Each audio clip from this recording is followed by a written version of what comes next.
Hello everyone, Maurya civil अकादमी के online class में आप सभी का स्वागत है।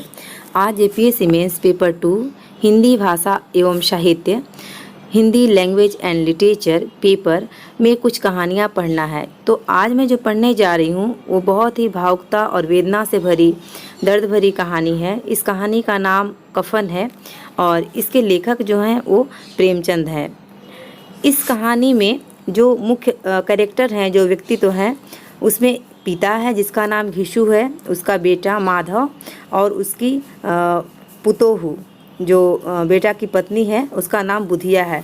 तो घीशू, माधव और बुधिया पे पूरा ये कहानी टिका हुआ है। चलिए आइए स्टार्ट करते हैं कहानी कफन। कफन कहानी का सारांश है कि झोपड़े के द्वार पर बाप और बेटा दोनों एक बुझे हुए अलाव के सामने चुपचाप बैठे हुए हैं और अंदर बेटे की जवान बीबी जो बुधिया है प्रसव वेदना से पछाड़ खा रही थी। रह रहकर उसके मुंह से ऐसे दिल हिला देने वाली जो आवाज़ निकल रही थी, उनसे दोनों जो बाप बेटे थे वो कलेजा थामे हुए थे। जाड़े की रात थी और प्रकृति सन्नाटे में डूबी हुई थी। सारा गांव अंधकारमय था। जब निसंग भाव से उसका पिता जो है वो घीशू बोलता है कि वह बचेगी नहीं, तो माधव चिढ़कर उत्तर देता है कि मरना ही है तो जल्दी क्यों नहीं मर जाती, देख कर भी वह क्या कर लेगा।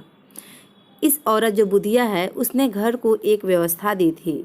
घिसाई करके या घास छीलकर वह इन दोनों बगैरतों को पेट भरती थी और आज ये दोनों इस इंतज़ार में हैं कि वह कब मर जाए तो वे आराम से सो सके। आकाशवृत्ति पर जिंदा रहने वाले बाप बेटे के लिए भुने हुए आलूओं की कीमत उस मरती हुई औरत से ज़्यादा है। उसमें कोई भी डर से उसे देखने इसलिए नहीं जाना चाहता कि उसके जाने पे दूसरा आदमी जो है वो आलू खा जाएगा। हलक और तालू जल जाने की चिंता किए बगैर जिस तेज़ी से वे गर्म आलू खा रहे थे, उससे उनकी मारक गरीबी का अनुमान सहज ही प्रतीत होता है। घीसू को 20 साल पहले हुई ठाकुर की बारात याद आती है और उसका वर्णन वो बोलता है कि चटनी, रायता, 3 तरह के सूखे साग, एक रसेदार तरकारी, दही, मिठाई। अब क्या बताऊं कि उस भोज में क्या स्वाद मिला। लोगों ने ऐसा खाया कि किसी ने पानी न पिया गया।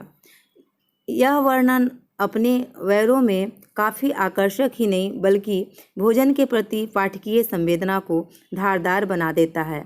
इस प्रकार ठाकुर की बारात का वर्णन अमानवीयता को ठोस बनाने की पूरी सहायता करता है।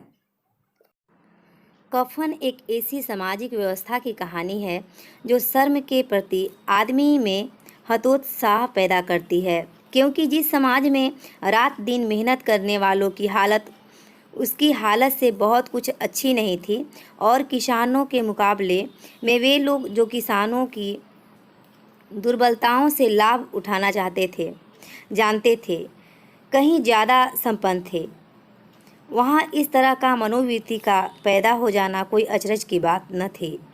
औरत के मर जाने पर कफन का चंदा हाथ में आने पर उसकी नीयत बदल जाती है उन दोनों की, और हल्के से कफन की बात पर दोनों एक सहमत होते हैं और लाश को उड़ते उड़ते रात हो जाएगी। रात को कफन कौन देखता है, ये उनके मन में विचार आता है और कफन लाश के साथ तो जल ही जाता है और फिर उस हल्के कफन को लिए बिना ही ये लोग उस कफन के चंदे को जो चंदे का पैसा होता है उसे शराब, पूड़ियाँ, चटनी, अचार और कलेजियाँ पर खर्च कर देते हैं। अपने भोजन की तृप्ति से ही दोनों बुधिया की सदगति की कल्पना कर लेते हैं। हमारी आत्मा प्रसन्न हो रही है तो क्या उसे सुख नहीं मिलेगा? ये दोनों जो हैं बाप बेटे बोलते हैं, ज़रूर मिलेगा। भगवान तुम अंतर्यामी हो, उसे बैकुंठ ले जाना, उसकी आत्मा को प्रसन्नता मिले, शांति मिले, आत्मा प्रसन्न जरूर होगी, ऐसा उन लोग दोनों बोलते हैं। और संसार और भगवान की प्रसन्नता की कोई ज़रूरत है भी तो बाद में है। अपनी उम्र के अनुरूप घीशू जो था वो ज़्यादा समझदार था। उसे मालूम है कि लोग कफन की व्यवस्था करेंगे, भले ही इस बार रुपया उसके हाथ में न आए। नशे की हालत में माधव जब पत्नी की अथाह दुख भोगने की सोचकर रोने लगता है तो घीसू उसे चुप कराता है। हमारे परंपरागत ज्ञान के सहारे कि वह मर कर मुक्त हो गई है और इस जंजाल से छूट गई है। नशे में नाचते गाते उछलते कूदते सभी ओर से बेखबर और मदमस्त वह वहीं गिर कर ढेर हो जाती